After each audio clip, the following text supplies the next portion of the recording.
better and for worse, for richer and for poorer, in sickness and in health, till death do you part. Nabalingon nga si RJ sa may kanan at nakita niya ang isang stop ng hotel na tinutuloyan nitong si Lynette. At dito ay nag-iwan ito ng isang sobre kung saan may nakalagay na sulat na galing mismo kay Lynette. Dito nga niya nalaman ang mga lahat-lahat ng saloobin nitong si Lynette.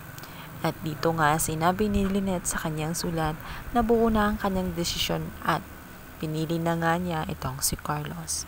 Inaamin nga ni Lynette na may puwang pa rin sa puso niya itong si RJ. Subalit, ayaw niyang masaktan itong si Carlos. At dahil nais niya na suklian ang pagmamahal na binigay ni Carlos sa kanya. Kaya't buo na ang kanyang desisyon kahit na hindi pa buo ang kanyang puso.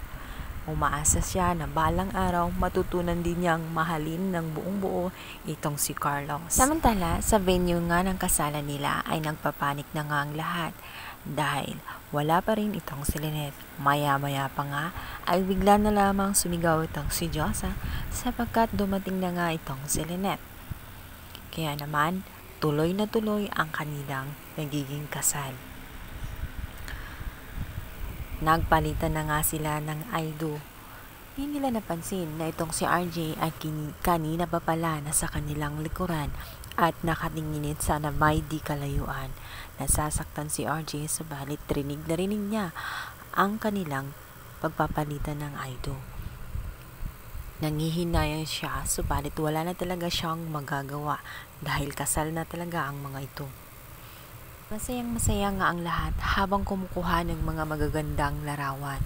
Wala silang kamalay-malay sa mga susunod na araw pagkatapos ng kasal at kung paano ang magiging buhay ni Lynette kasama nga itong si Carlos kung saan ang ugali ay kakaiba.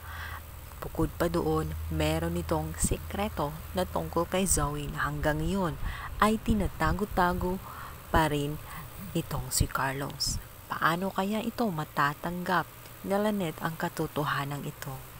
Samantala, napansin ni Annalyn ang kanyang tatay sa may di kalayuan.